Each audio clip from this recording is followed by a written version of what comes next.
What's really cool about this zipper bag is it comes in 2 different sizes, and there's lots of different options and fun things you can add to it. And the other great thing is that the basic instructions for the Hexi stripe go along with a couple of my other in the hoop bags. Just here to name a few. There will be more in the description below. For this bag, you can use cork and you can also use vinyl. So I'm excited to see what you come up with for your very own Hexi stripe. So if you're ready, grab your machine and let's get stitching. Here are all the tools and materials that you're going to need in order to make your Hexi striped zipper bag. Reference the printed instructions for the exact measurements you're going to need based on the size of the hoop and the design that you're going to be using. Thread your machine with a matching bobbin and insert a brand new needle. Fold the pocket in half by height and press. On one half, use the fusible pocket interfacing to the wrong side. Keep in mind the direction of the fabric. Next, you're going to fuse the front fusible batting to the wrong side of the front bottom. Hoop the shear stabilizer and insert the hoop into the machine. So stitch number 1, which is the zipper placement stitch. Once you're finished stitching, place the zipper right side up, centered within the width of the stitching. Make sure the zipper pole is at least 1 inch past the top of the stitching. Go ahead and tape that zipper in place 3 to 4 times horizontally across the zipper to secure it in place. Insert the hoop into the machine and sew stitch number 2, which is the zipper secure stitch. Now go ahead and remove that tape. You can try different notions. I found that the bamboo point turner worked the best. It was really super easy to remove that tape. Now turn your hoop to the wrong side facing up and place that front top lining wrong side up along one of the long edges with the top zipper position stitch. Secure with tape along all 4 sides to secure while we're stitching. Now turn the hoop to the right side and place the top front cork right side up with one of the long edges along the top of the zipper teeth. If you want to tape the cork to the hoop, that's fine, but sometimes cork can have little pieces removed, so use that tape sparingly. Insert the hoop into the machine, and very carefully we're going to be sewing stitch number 3, which is the top zipper construction. You'll notice that I kind of stay close to my machine and I keep my finger close to that cork and just make sure that everything's laying nice and flat up against the zipper. Now remove your hoop from the machine and turn the hoop to the wrong side and remove all of the tape. Now fold that top front lining toward the top of the bag. Now you can finger press this, or you can use a little stiletto like I am here, the By Annie stiletto, and reposition the tape to secure that piece of material nice and flat. Now we're going to place the bottom front lining and align the bottom long edge with the bottom of the zipper position stitch. Secure with tape along the top, the bottom, and the zipper side to secure in place for stitching. Turn the hoop to the right side and place the front bottom with the fusible batting wrong side facing up. Place one long edge along the bottom zipper placement stitch and tape to secure. And just keep in mind the direction of the fabric and double check it. Insert your hoop into the machine and sew the next stitch sequence, which will be the construction stitch. Remove the hoop from the machine, remove the tape, and use that pressing tool to flatten that seam nice and perfect. And reposition that tape to hold that front portion down. And keep the front bottom lining open at this time. Insert the hoop in the machine and sew the next stitch sequence, which is the bottom front secure stitch.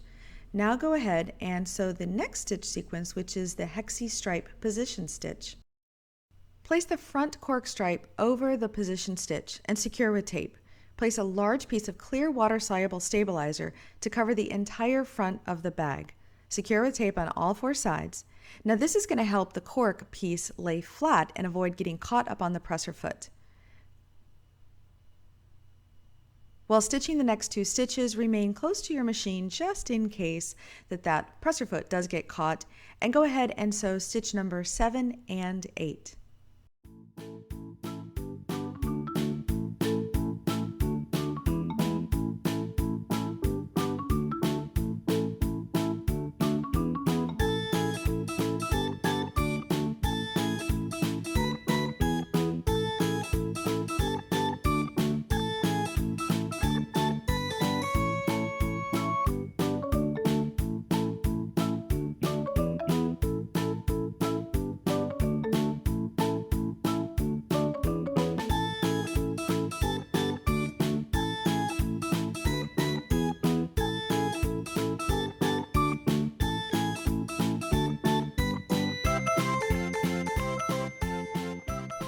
When stitching is finished, remove the hoop from the machine and carefully remove the tape and all of that wash-away stabilizer from the front of your bag.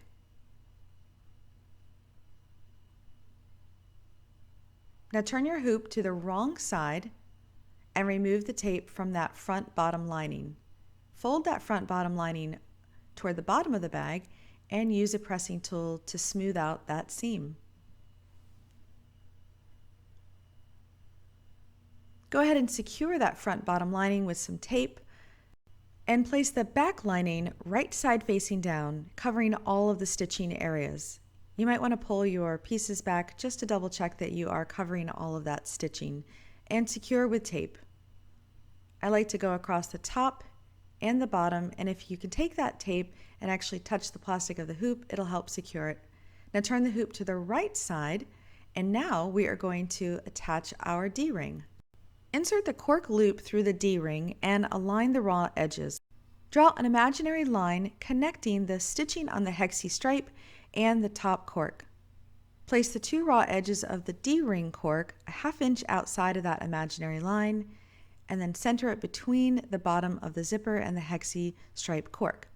Tape the cork edges and the D-ring in place. Go ahead and open up your zipper 2/3 of the way, and then you're going to want to place some tape holding that little zipper pull in place. Insert the hoop into the machine and sew the next stitch sequence, which is going to stitch the back lining and the D-ring loop all together. Just keep your fingers close to it and make sure that the presser foot doesn't get caught on any of the materials and/or the cork. Take your time and stay close to your machine for this particular stitch. When you're finished stitching, you can remove your hoop from the machine, turn the hoop to the wrong side to make sure that everything got caught properly. Now it's time to place the pocket, and with the interfacing side closest to the front of the bag, place the pocket and align the fold of the pocket with the zipper. Insert the hoop into the machine and sew stitch number 10, the bottom bag construction stitch. Place the back covering over the pocket with the right side facing down. Place the back foam over the back.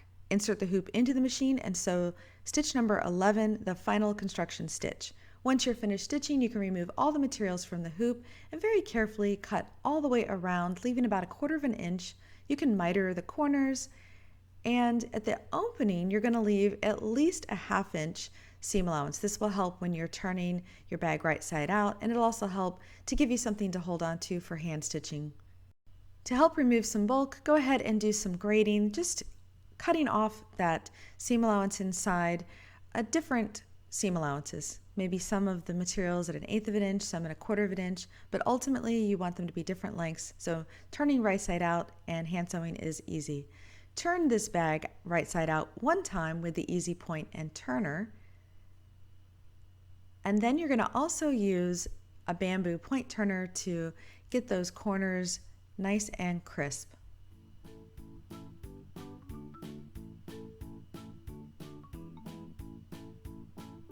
I like a bamboo point turner because you can use steam to press over top of the bamboo point turner, just like that. And then when you insert it into the project, it'll retain some of that steam and help smooth out the seams. You can also keep the bamboo point turner inside and then use steam, and that will also help get those points and curves perfect. Now feed the opening seams inside and press. Hold closed with wonder clips, and now it's time to hand stitch this opening closed, and you can just use a little whip stitch. No one's going to see this stitch, but if you want to take your time, you can do a really nice stitch, and that way all the stitching is completely hidden. It's entirely up to you. Tie a knot at the end and clip your threads once you're finished. Now use that easy point and turner to turn the bag out to reveal the outside of your Hexi stripe zipper bag. Remove the tape from the zipper pull and also the D-ring. And now it's time to open up that zipper. In order to do that, you're going to need a seam ripper or a pair of short, sharp, small scissors. And you need to actually remove that stabilizer from inside the zipper. Just take your time with this.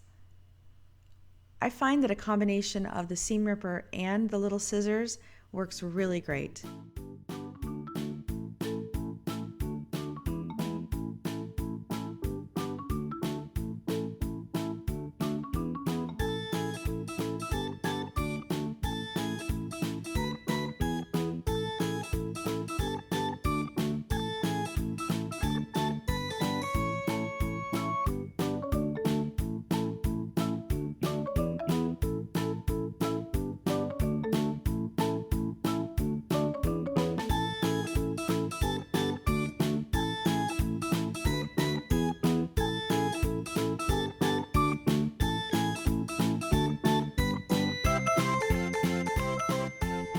Now give your bag one more good press with steam and make sure all the points and creases and everything lays nice and smooth and good and crisp. You can also get in there and press your lining if you'd like to as well. And now it's time to make the wristlet strap.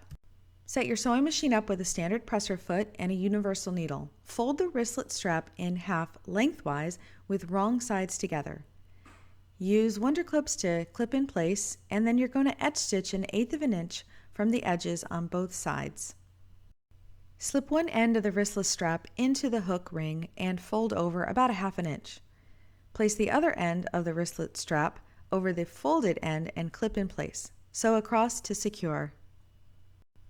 And now you can take that little hook and clip it onto the D-ring, and now you have a perfect little wristlet strap to go with your Hexi stripe zipper bag. A little pocket in the back, and I can't wait to see what kind of goodies you put inside your Hexi stripe zipper bag.